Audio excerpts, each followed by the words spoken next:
יברכך אדוני וישמרך.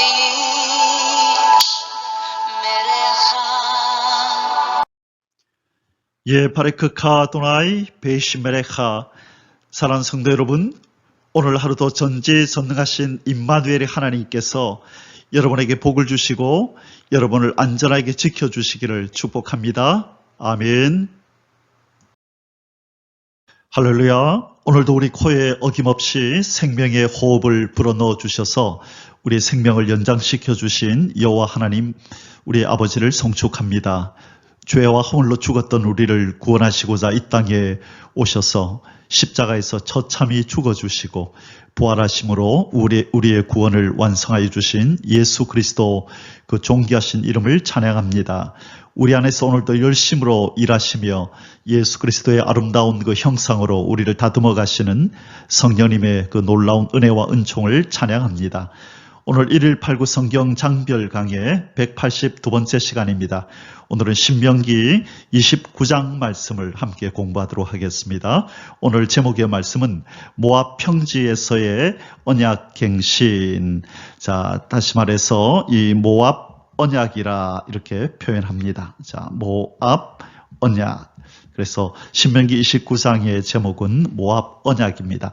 1세대와 호렙산에서 언약을 세웠었죠. 호렙산에서 이 1세대와 언약을 세웠던 이 이스라엘 백성들. 그러나 지금 40년이 지난 지금 이 호렙산 언약에 참여하지 않았던 새로운 세대의 이스라엘 백성들이 많이 있습니다. 그래서 가나안 땅에 들어가기 전에 이들과 언약을 새롭게 언약을 맺어야 할 필요성을 느끼셨던 것이죠.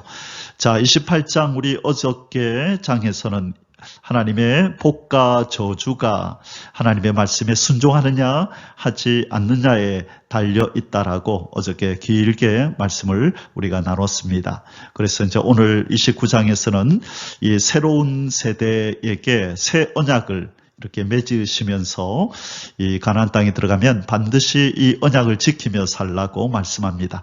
이 모압 언약은 이 새로운 신세대에게 아주 필수불가결한 반드시 있어야 하는 그 언약이었죠. 그래서 가나안 땅에 입성하기 바로 전에 지금 하나님께서는 이들과 언약을 맺으시는 것입니다. 이 이야기가 30장까지 계속 이어지게 되는데요. 이 모압 언약을 맺는 이 이야기가요. 그리고 특별히 오늘 29장에서는 이 은혜로 이스라엘을 인도하신 하나님에 대해서 먼저 쭉 설명합니다. 29장의 이 내용이 주로 어떻게 이루어지냐면 첫 번째는 하나님의 은혜를 쭉 이렇게 회고하면서 그들을 어떻게 인도에 오셨는지를 그렇게 나열을 한 후에 그 다음에 만약 언약을 파기할 시 언약을 어기면 임하는 심판에 대해서 이 저주에 대해서 하나님이 말씀하시며 이렇게 은혜로우신 하나님이 너희들을 사랑하고 은혜를 베푸셔서 이곳까지 오게 하셨고 이제 가나안 땅도 정복하게 하실 텐데 반드시 하나님께서 명한 율법 이 언약을 지켜 행하라. 그래야 하지 않으면 너희들은 심판을 받고 저주를 받게 된다. 이 이야기를 오늘 29장에서 하게 되는 것입니다. 자, 신명기 3편의 설교 가운데서 오늘은 우리가 29장 이 모압 언약이라고 하는 여기까지 왔네요. 자, 그래서 29장 1절에서 30장 20절 이 두 장에 걸쳐서 모압 언약을 우리가 다루게 됩니다. 자, 그래서 호렙산 언약이라는 것이 있고 모압 언약이라는 것이 있구나 하는 것을 우리가 참고로 알면 이스라엘 백성들의 역사, 구약의 역사를 우리가 읽을 때 도움이 될 것입니다. 참고로 호렙산 이 언약은 몇 차에 걸쳐서 이루어졌죠. 호렙산 언약은 이 1차와 그리고 이 금송아지 사건으로 이 언약이 파기가 되고 다시 2차 때 갱신이 되는 일이 있었죠. 그래서 이 모압 언약까지 치면 이 광야에서 하나님은 이스라엘 백성들과 1세대와는 1차, 2차 그리고 2세대와는 모압 언약 그래서 총 3차에 걸쳐서 지금 언약을 맺는 장면이 나온다. 우리는 그렇게 이해할 수 있겠습니다. 자, 어저께 우리가 28장 복과 저주에 대해서 68절에 이르는 긴 절을 우리가 살펴보았죠. 이 중에서 이 복에 대한 절은 1절에서 14절이었고, 이 저주에 대한 절은 이 15절부터 68절까지 총 54절에 걸쳐서 두 절 모자라는 4배에 걸쳐서 하나님이 저주에 대한 말씀을 쭉 하셨던 것, 우리가 말씀을 나눴고요.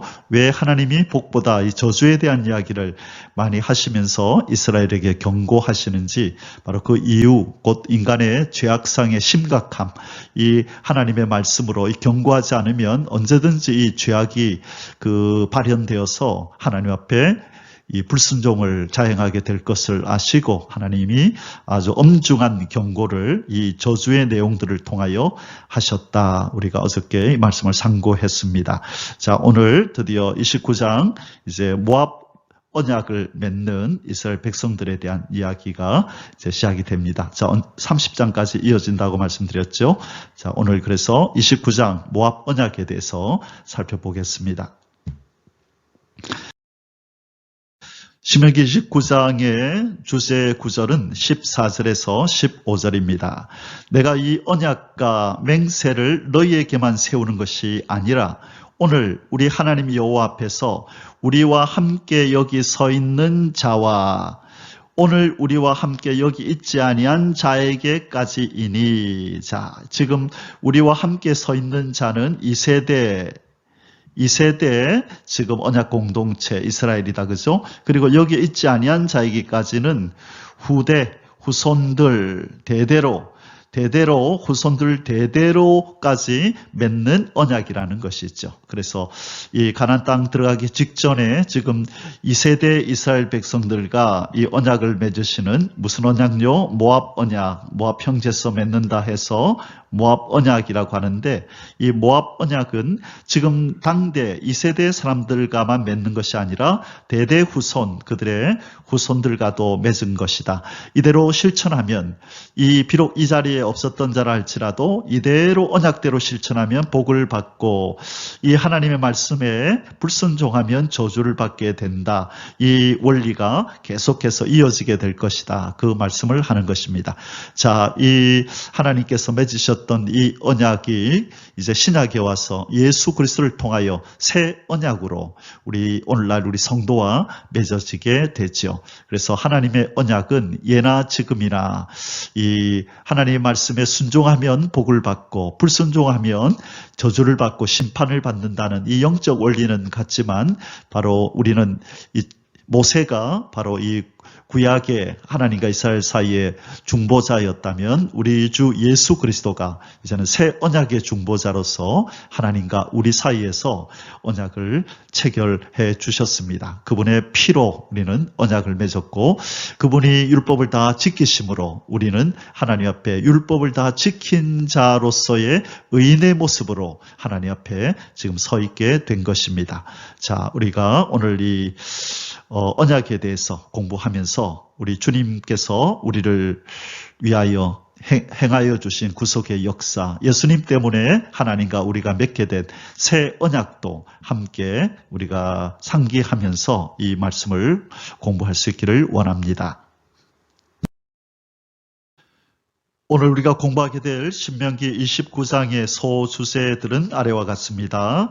1번 1절에서 9절까지는 모압 평지 언약 갱신의 서론. 자, 이제 모압 언약을 지금 이렇게 하나님 앞에 맺으면서 지금 어떤 말씀들을 지금 이제 서론적으로 하게 되는데요. 그 내용을 살펴보겠습니다. 자, 여기서 모압 평지 언약 갱신. 자, 여기서 갱신이라 함은 이 호렙산 언약이 아니라, 호렙산 언약은 1세대와 맺은 언약이라 그랬죠. 그래서 새롭게 2세대와 언약을 새롭게 갱신한다. 새롭게 언약을 갱신한다. 그래서 이 언약의 이름도 호렙산 언약이 아니라 모압 언약이라고 부른다고 말씀드렸습니다. 그래서 호렙산 언약과 별개로 새 언약을 하나님 앞에 맺는 바로 그 내용을 우리가 살펴보겠습니다. 자, 두 번째로 10절에서 15절까지는 모압 평지, 이 언약의 대상이 누구며 대상 및 목적의 명시, 누가 대상이 되고 이 언약을 맺으시는 목적이 무엇인가 하는 부분을 살펴보겠습니다. 자, 세 번째로 16절에서 29절까지는 언약을 위반한 자에게 닥칠 저주의 선포. 자, 언약을 위반한다. 이 하나님 말씀을 불순종하게 될 때에 그들에게 불어닥칠 저주가 어떤 것들이 있는지 선포하는 장면이 바로 세 번째 소주제입니다. 자, 이 세 가지 내용을 가지고 이제 본문 속으로 들어가겠습니다. 이제 본론으로 들어가서 첫 번째 소주제입니다. 모압 평지 언약 갱신의 서론 1절에서 9절. 자, 지금 이 모압 평지에서 새로운 이제 언약을 맺는데 뭐 때문에 맺느냐 하면 어떤 그 내용이 바뀌어서가 아니고 이 중요 내용이 바뀌어서가 아니라 대상이 바뀌었습니다.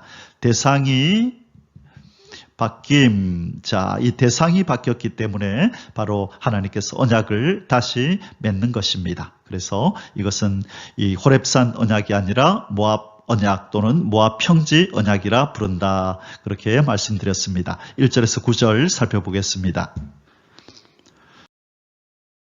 1번 모압 평지 언약 체결까지의 역사적 과정 속에 지금 이제 이 모압 언약의 대상자인 2세대가 지금 이 2세대 앞에서 모세는 이스라엘 백성들이 지금 이 하나님 앞에 서 있는 이들이 어떻게 해서 이 자리까지 오게 되었는지 그 역사적 과정을 쭉 설명하는 소개하는 그 시간을 먼저 가집니다. 1절에서 8절입니다. 호렙에서 이스라엘 자손과 세우신 언약 외에 여호와께서 모세에게 명령하여 모압 땅에서 그들과 세우신 언약의 말씀은 이러하니라. 자, 호렙산 언약 외에 이 외에라고 하는 것은 덧붙여 어떤 그런 의미인데요. 덧붙여 왜냐하면 이제 대상이 바뀌었다 그랬죠. 내용이 바뀐 것이 아니라 내용은 바뀌지 않았고 내용 때문이 아니라 대상 때문에 이 언약을 하게 된다. 이것을 기억하시기 바랍니다. 모세가 온 이스라엘을 소집하고 그들에게 이르되 여호와께서 애굽 땅에서 너희의 목전에 바로와 그의 모든 신하와 그의 온 땅에 행하신 모든 일을 너희가 보았나니. 자, 무슨 얘기를 하시죠? 너희들을 구원하신 여호와 하나님이 지금 너희들과 언약을 맺는다. 너희들과 지금 언약을 체결하는 이 분은 바로 너희 조상과 너희들의 구원자이시다라고 하는 것을 분명하게 먼저 밝힙니다. 애굽의 그 압제와 속박에서 그 핍박에서 그들을 건져내신 분이 바로 이 언약을 체결한다는 것을 먼저 소개하는 것입니다. 3절입니다. 곧 그 큰 시험과 이적과 큰 기사를 내 눈으로 보았느니라. 그러나 깨닫는 마음과 보는 눈과 듣는 귀는 오늘 여호와께서 너희에게 주지 아니하셨느니라. 아멘. 자, 여기서 우리가 이해하고 넘어야 될 것이 무엇이냐면요. 4절에 그러나 깨닫는 마음과 보는 눈과 듣는 귀, 마음과 눈과 귀, 깨닫는 마음, 보는 눈, 듣는 귀는 오늘 여호와께서 너에게 주지 아니하셨느니라. 자, 이게 무슨 뜻이냐 하면요. 지금 앞에서 모세는 이스라엘 백성들이 어떻게 해서 여기까지 오게 되었는지에 대해서 소상하게 지금 다시 설명하고 있잖아요. 그들이 애굽 땅에서 지냈던 사건, 자, 애굽 땅에서 그들이 있었던 것, 또 하나님께서 애굽의 손에서 이렇게 건져내신 것, 건져내심, 그리고 지금 이곳까지 이제 큰 기적과 이적을 통하여서 이곳까지 오게 된 거, 지금 이곳에 있게 된 이 모든 이 역사의 과정에 하나님의 깊은 뜻이 있었는데 너희들은 다 알지 못한다. 왜 너희들이 애굽에서 430년 동안이나 살았어야 하는지, 그리고 하나님께서는 왜 큰 능과 이적과 권능의 팔로 그들을 치시고 너희들을 건져내셨는지, 어떻게 해서 여기까지 인도에 오셨고 너희들 얼마나 큰 사랑과 은혜로 보호하시고 공급하시면서 이곳까지 왔는지 너희들은 온전히 그것을 다 깨닫지 못하고 그것을 보지 못하고 들어도 이해하지 못한다라는 것을 지금 말씀하고 있는 것입니다. 자, 5절에서 8절까지 계속 말씀이 이어집니다. 이스라엘이 지금 모압 언약을 맺기까지 어떤 과정이 있었는지 계속 모세는 쭉 설명을 계속합니다. 주께서 40년 동안 너희를 광야에서 인도하게 하셨거니와 너희 몸의 옷이 낡아지지 아니하였고 너희의 발의 신이 헤어지지 아니하였으며 너희에게 떡도 먹지 못하며 포도주나 독주를 마시지 못하게 하셨음은 주는 너희 하나님 여호와이신 줄 알게 하려 하심이니라. 너희가 이곳에 올 때에 헤스본 왕 시온과 바산 왕 옥이 우리와 싸우러 나왔으므로 우리가 그들을 치고 그 땅을 차지하여 르우벤과 gad과 므낫세 반지파에게 기업으로 주었나니. 자, 애굽에서부터 있었던 40년 전의 사건부터 시작해서 지금 이 모압 언약을 맺기까지 일어났던 사건들을 쭉 나열하면서 어떻게 하나님이 그들을 사랑과 은혜로 이끌어 오셨는지를 설명합니다. 마지막 이 요단의 동쪽에서 이 요단강 동편, 여기가 동편이었다, 그죠? 동편이고 이제 곧 서편으로 들어갈 텐데 동편에서 하나님께서 적들을 이기게 하셨는데 누구와 누구라 그랬죠? 이 헤스본 왕 시온과 그리고 저 위에 있었던 바산 왕 옥을 치게 하셔서 바로 이 땅을 차지해서 르우벤과 gad과 므낫세 반지파에게 주었다. 지금 그리고 너희가 바로 이곳에 이 모압 평지에 있는 것이다. 지금까지 쭉 역사의 과정을 설명합니다. 자, 여기에서 자칫 오해할 수 있는 내용이 바로 6절인데요. 6절에서 뭐라고 말씀하셨냐면 너희에게 떡도 먹지 못하며 포도주나 독주를 마시지 못하게 하셨음은 주는 너희 하나님 여호와인 줄 알게 하려 하심이니라. 이 말씀만 들으면 꼭 이스라엘 백성들에게 떡이 많고 포도주나 독주도 많이 가지고 있었는데 하나님께서 그들로 불어 먹지 못하게 하신 것처럼 이렇게 묘사가 되어 있는데요. 여기서는 그런 뜻이 아니라 이 먹을 양식과 마실 음료가 거의 없는 지금 광야를 지나왔잖아요. 그래서 먹을 물이 없어서 그들이 원망하고 불평할 때 이 반석에서 물을 내셨고 먹을 것이 없을 때 만나와 메추라기를 먹이셨잖아요. 바로 하나님께서는 그 말씀을 하시는 거예요.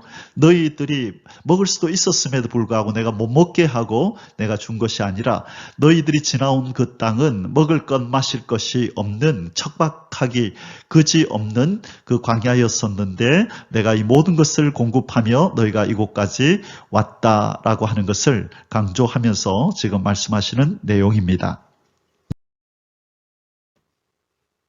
이번 언약의 말씀에 대한 순종 촉구 9절입니다.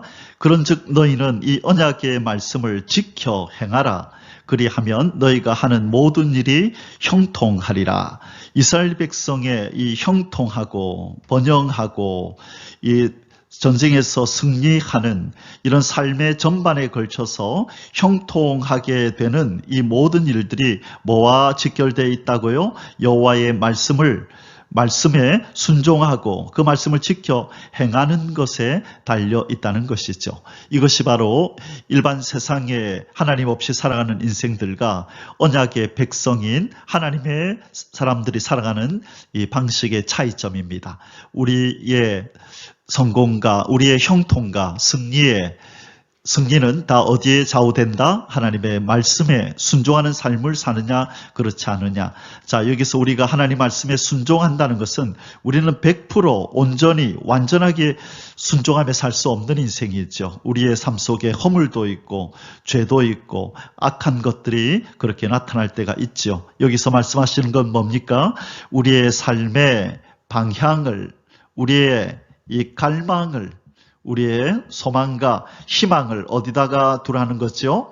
바로 하나님의 사람으로 하나님의 법에 온전히 순종하며 살고 싶습니다. 그렇게 살기를 원합니다.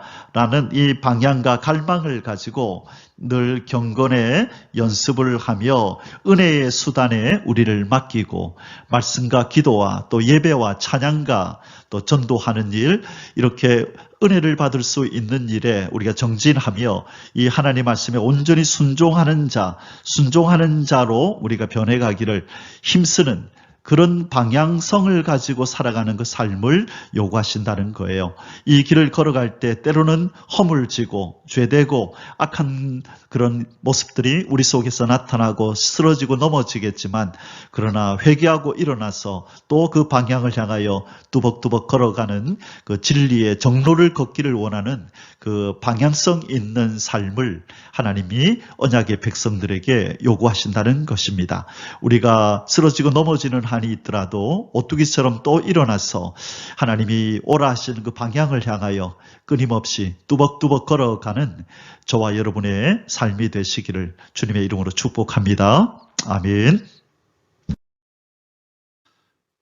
자, 이제 두 번째 소주제입니다. 모압 평지 언약의 대상 및 목적의 명시.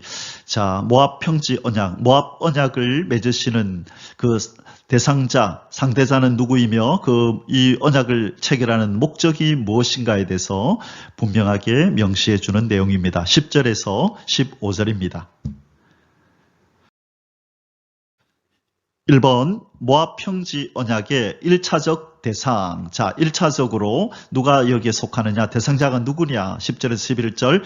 오늘 너희 곧 너희의 수령과 너희의 지파와 너희의 장로들과 너희의 지도자와 이스라엘 모든 남자와 너희의 유아들과 너희의 아내와 및 내 진중에 있는 객과 너희를 위하여 나무를 패는 자로부터 물 깃는 자까지 다 너희의 하나님 여호와 앞에 서 있는 것은. 자, 이 대상자들이 쭉 나온다 그렇죠? 자, 여기 보니까 첫째가 이스라엘의 지도자와 남자들, 이 수령, 지파, 장로, 그 다음에 지도자와 모든 남자. 그래서 1차적으로 이스라엘의 이 지도자와 남자들이, 그리고 두 번째는 유아와 여자들. 자, 두 번째가 이 유아들과 여자들이 여기에 해당이 되고, 자, 첫 번째는 누구라고요? 지도자와 이 모든 남자들, 그리고 두 번째가 유아와 아내들, 그리고 세 번째가 이 공동체 내에 있는 객과 또 이 노예들, 이 객과 노예들, 이 객과 노예들이 세 번째. 자, 그리고 이제는 이 뒤에 보면 나오겠지만 이 1차 대상은 이들이었는데요. 이제 2차 대상은 여기에 있지 아니한 자들, 대대로 이제 이들에게서 태어날 후손들, 아브라함의 후손들이 바로 이 언약에 연결되어지는 대상자가 된다라고 이제 말씀을 하는 것입니다. 자, 이것은 장차 이 하나님의 구원이 바로 이 믿음이라고 하는 이 내적 조건에 의해서 이렇게 많은 이 대상자들이 생겨날 것을 말씀하는데, 이 언약의 대상자가 비단 이스라엘 민족에게만 국한되는 것이 아니라 이제는 모든 민족에게로 향하게 될 거라는 것을 여기서 암시하는 겁니다. 자, 나중에 요 뒤에 나오겠지만 이 자리에 있는 사람들뿐만 아니라 이들에게서 태어날 아브라함의 후손들, 그래서 이제 저 이방인들도 결국은 영적인 아브라함의 후손으로 야곱의 족속에 가입이 되므로 바로 이 하나님과의 언약의 대상자로 그렇게 속하게 되는 것이죠. 그것을 우리는 구원이라 그러죠. 예수 그리스도를 통하여 아브라함의 후손으로 입적되는 그 모든 성도들이 바로 이 언약 체결의 대상자가 되는 것입니다. 2번 모압 평지 언약의 목적. 왜 하나님께서 지금 이스라엘 백성들과 이 가나안 입성을 앞둔 이들과 언약을 맺으시는가? 그 목적이 무엇인가? 12절에서 13절입니다. 내 하나님이 여호와의 언약에 참여하며 또 내 하나님 여호와께서 오늘 내게 하시는 맹세에 참여하여 여호와께서 내게 말씀하신 대로 또 내 조상 아브라함과 이삭과 야곱에게 맹세하신 대로 오늘 너를 세워 자기의 백성을 삼으시고, 자, 먼저는 이스라엘 백성을 자기의 백성 삼으시고 그는 친히 내 하나님이 되시려 하심이니라. 이것이 목적이라는 것입니다. 이스라엘로 누구를 삼고 자기 백성을 삼고 하나님이 이들의 하나님이 되시려고 이 언약을 체결한다는 것이죠. 그래서 이스라엘 백성은 이 여호와 하나님, 그들의 구원자이신 이 여호와 하나님을 왕으로 모시고 또 이렇게 신랑으로 모시고 주인으로 모시면서 이들은 살아가야 할 운명을 그렇게 지금 가지게 되는 것입니다. 3번 모압 평지 언약의 2차적 대상. 자, 이번에는 두 번째 대상이 누구냐? 아까 앞부분에서는요, 이스라엘의 지도자들과 모든 남자, 유아와 그 다음에 부녀들, 여자들, 그리고 이스라엘 진중에 있는 객가, 이 노예들까지도 이 대상에 포함된다 그랬는데요. 자, 이제 2차 대상자가 나옵니다. 14절에서 15절. 내가 이 언약과 맹세를 너희에게만 세우는 것이 아니라 오늘 우리 하나님 여호와 앞에서 우리와 함께 여기 서 있는 자가 1차 대상이다. 그죠? 서 있는 자 1차 대상. 오늘 우리와 함께 여기 있지 아니한 자, 이들이 바로 2차. 이들은 누구인가요? 이제 태어나게 될 후손들, 그리고 장차 아브라함의 후손이 될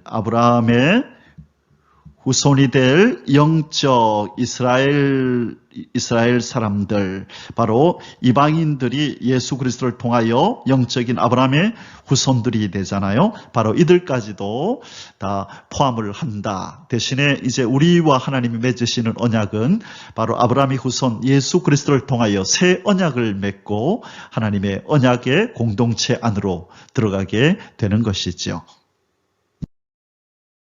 자, 이제 마지막 세 번째 소수제를 공부하겠습니다. 언약을 위반한 자에게 닥칠 저주의 선포. 자, 16절에서 29절에서 모압 언약을 만약 어기게 될 경우에 어떤 저주가 임하게 될지를 선포합니다. 1번, 출애굽 이후에 여호와의 은혜를 상기시키며 여호와를 배반하고 다른 신을 섬기는 강팍한 자가 나올 것을 염려함. 자, 모세는 이미 하나님께서 주신 지혜를 통하여, 예지력을 통하여 장차 이스라엘 백성들이 다른 신을 섬기는 그런 망령된 또 가증한 일을 행할 것을 미리 알고 염려하는 말을 여기서 남깁니다. 16절에서 19절.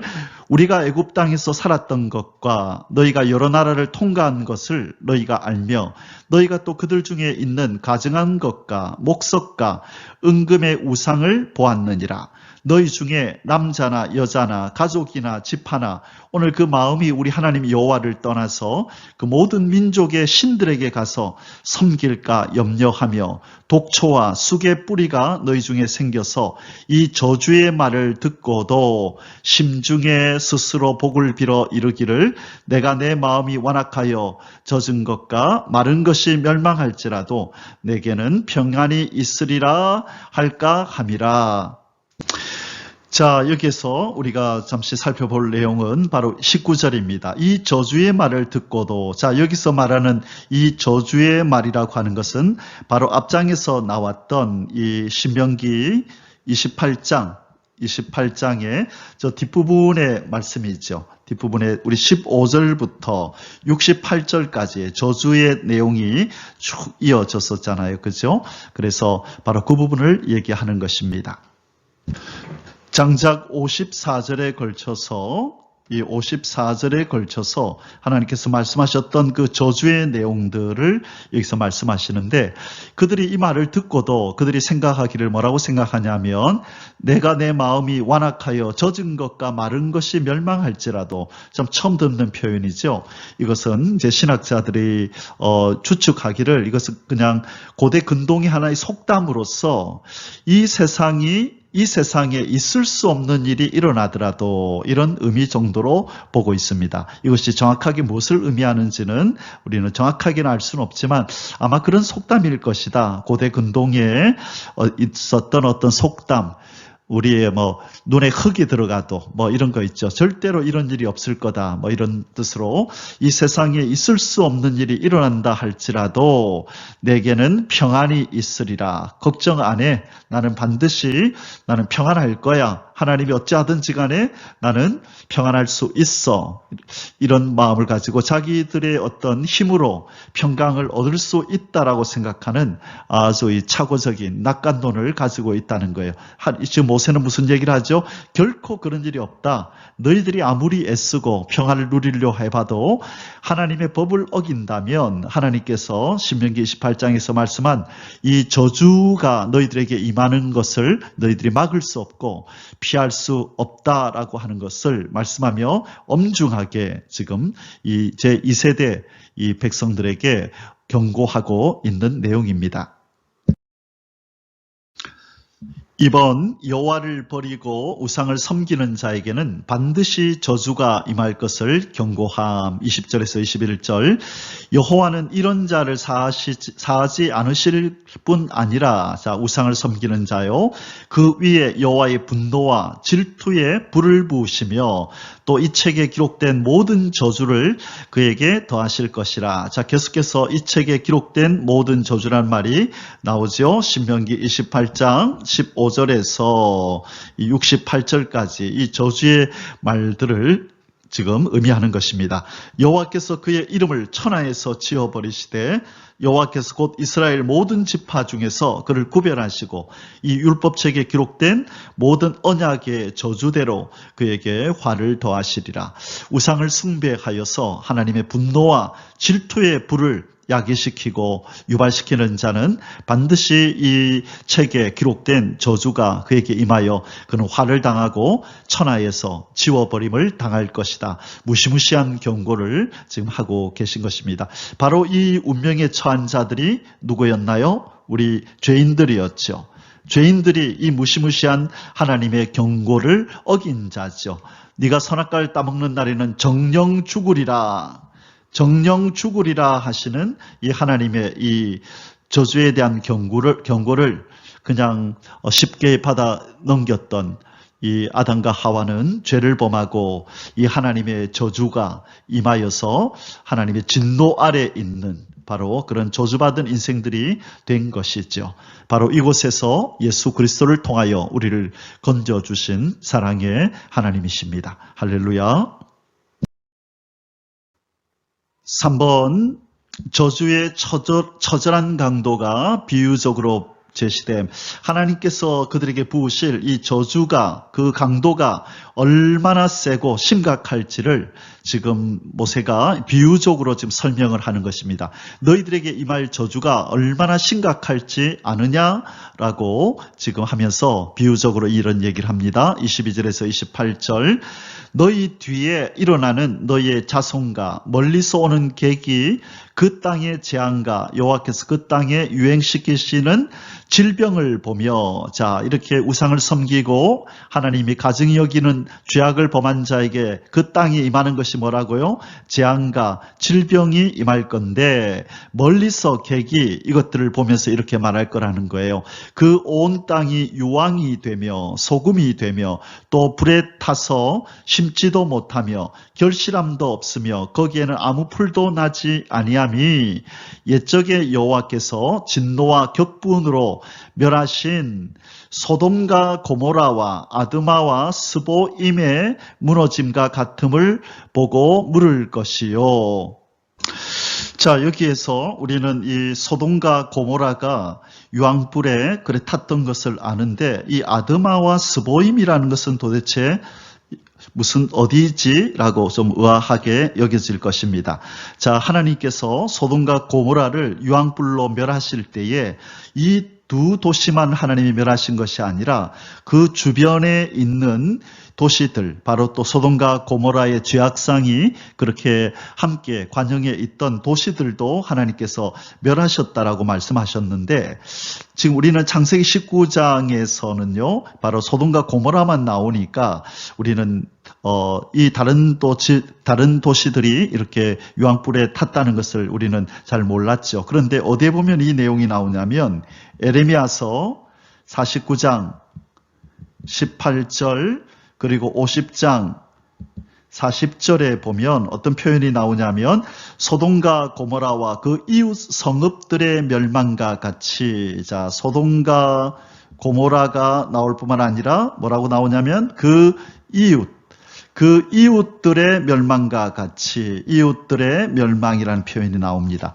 그래서 소돔과 고모라만 멸망한 것이 아니라 그 이웃들, 자, 소돔과 고모라에서만 그런 죄악이 관영하고 팽배했던 것이 아니라 바로 이들의 또 영향을 받았던, 아니면 이 소돔과 고모라가 그 이웃들의 악행을 본받았다든지, 어쨌든 그 주변에 바로 그 많은 도시들이 소돔과 고모라와 같은 죄들이 만연해 있었고, 하나님께서는 소돔과 고모라를 멸하실 때에 그 이웃들도 함께 멸하였다. 그래서 오늘 본문에 나오는 이 아드마와 스보임이라고 하는 이곳도 바로 그 이웃들에 해당하는 그 도시들일 것이라고 봅니다. 자, 24절에 여러 나라 사람들도 묻기를 여호와께서 어찌하여 이 땅에 이같이 행하셨느냐, 이같이 크고 맹렬하게 노하심은 무슨 뜻이냐 하면, 그때 사람들이 대답하기를 그 무리가 자기 조상의 하나님 여호와께서 그들의 조상을 애굽에서 인도하여 내실 때에 더불어 세우신 언약을 버리고, 더불어 세우신 언약, 지금까지 두 가지나 나왔다, 그죠? 이스라엘 백성들과 맺은 언약, 호렙산 언약, 그 다음에 모압 언약.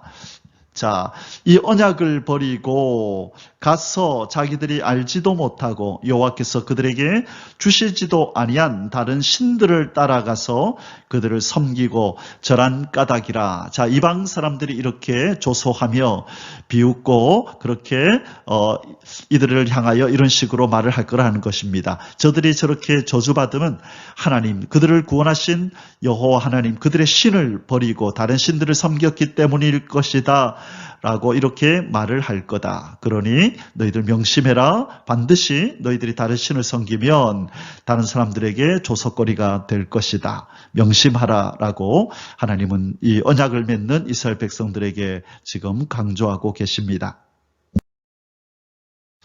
자, 우리 27절, 28절 마저 읽겠습니다. 이 저주의 처절한 강도가 비유적으로 제시된 이 내용을 계속해서 살펴보겠습니다.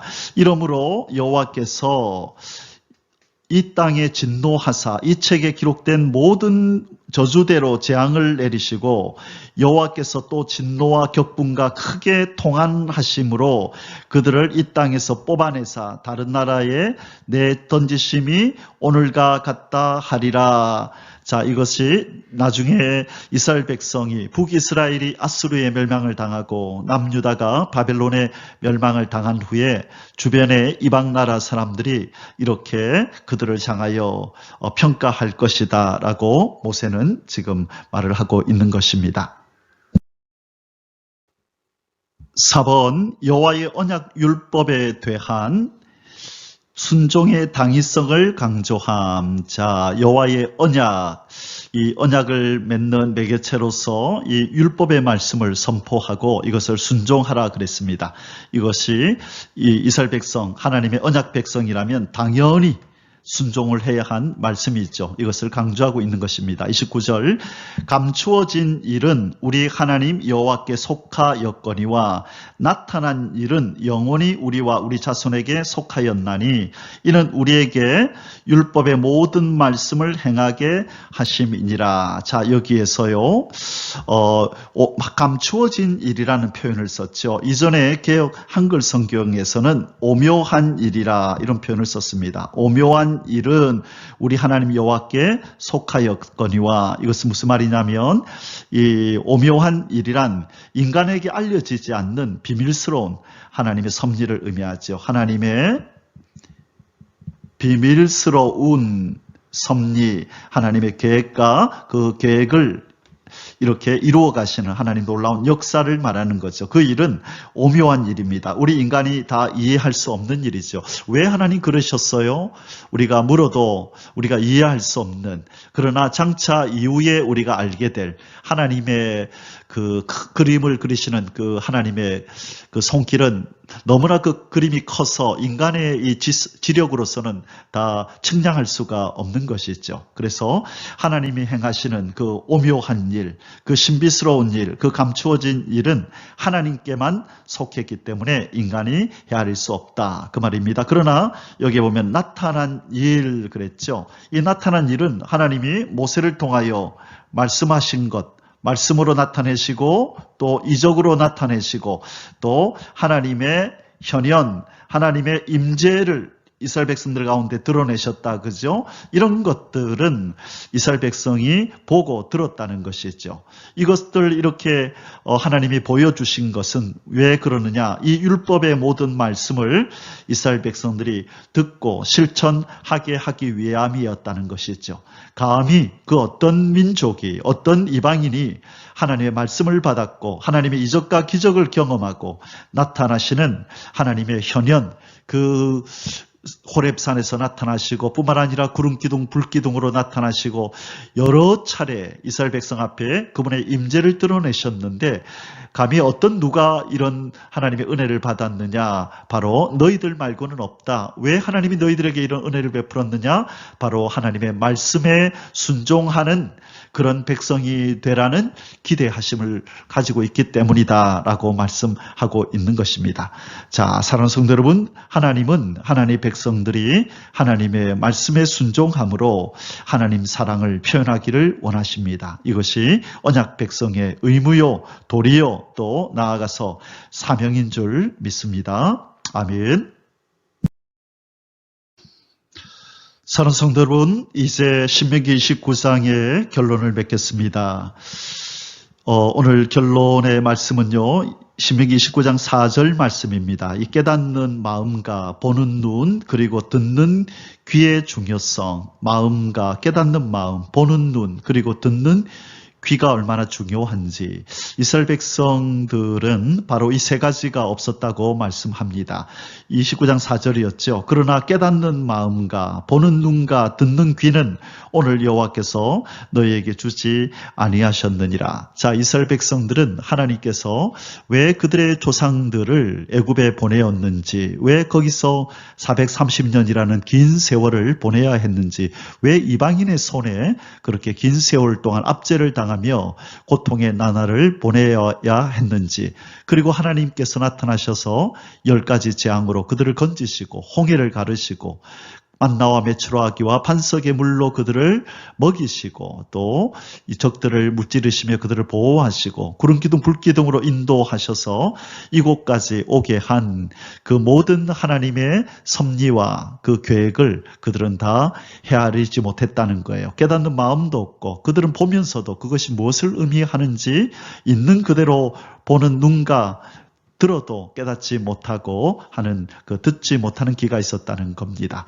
그래서 그들은 10번씩이나 하나님을 시험하고 그렇게 원망하며 하나님의 마음을 아프게 했던 것을 지금 말씀하는데, 여기서 우리가 오늘 결론적으로 기도해야 될 기도의 제목은 하나님 이 깨닫는 마음을 주시고 볼 수 있는 영의 눈도 주시고 하나님의 말씀을 잘 들을 수 있는 기도 허락해 주옵소서. 그래서 요한계시록 2장 7절에 보면 예수님께서 이 7교회에 편지를 보내시면서 이렇게 말씀합니다.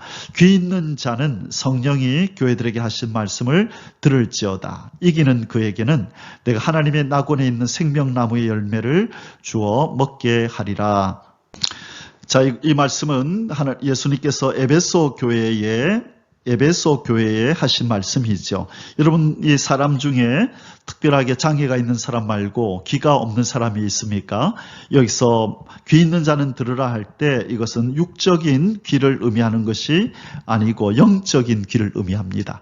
여러분, 우리가 똑같이 하나님 말씀을 들어도 어떤 이들은 영안이 있고 또 지각이 있어서 그 말씀을 잘 듣고 알아듣는데 어떤 이들은 듣기는 들어도 그게 무슨 말인지 깨닫지 못하고 항상 육적으로 생각하려고 하는 사람들이 있죠. 그래서 우리는 항상 하나님 앞에 알아들을 수 있는 학자의 길을 주옵소서. 또 우리의 입술에 학자의 혀를 주셔서 이 힘든 사람들을 하나님의 말씀으로 어떻게 상담해 줄지, 그들을 잘 위로할지 하나님 이 학자의 귀와 학자의 혀를 달라고 우리는 기도해야 합니다. 바로 주님께서 귀 있는 자는 성령이 교회들에게 하시는 말씀을 들을지어다. 이 말씀 무슨 뜻이라고요? 성령의 귀가 없는 자는 주님의 말씀, 이 영의 말씀을 알아들을 수 없다는 것입니다. 그러므로 오늘 우리의 신명기 29장을 공부하면서 오늘 우리의 기도 제목은 하나님 우리에게 알아들을 수 있는 귀를 주시고 깨닫는 마음도 주시고 보는 눈도 주시옵소서. 특별히 학자의 귀와 학자의 혀를 주시옵소서. 우리가 그렇게 기도하는 오늘 하루가 되기를 주님의 이름으로 축복합니다. 자, 오늘 우리가 참고할 이사야 말씀은 바로 여기에 있습니다. 이사야 50장 4절입니다. 여러분 함께 찾으셔서 읽어보시길 바랍니다. 여기에 이런 말씀이 있습니다. 주 여호와께서 학자의 혀를 내게 주사 나로 공핍한 자를 말로 어떻게 도와줄 줄을 알게 하시고 아침마다 깨우치시되 나의 귀를 깨우치사 학자같이 알아듣게 하시도다. 자, 그래서 하나님 앞에 우리의 기도의 제목이 학자의 혀를 주시고 학자의 귀를 주옵소서. 그래서 귀를 주셔서 잘 알아듣게 하시고 학자의 혀를 주셔서 곤핍한 자를 말로 어떻게 도와줄 줄을 알게 하소서. 자, 이렇게 오늘 기도의 제목을 삼아서 성령의 귀와 성령의 혀를 주셔서 잘 말하고 잘 들을 수 있게 하옵소서. 그렇게 기도하며 오늘 주님과 함께 진리의 길을 걸어가는 복된 하루 되시기를 주님의 이름으로 축복합니다. 아멘. יברכך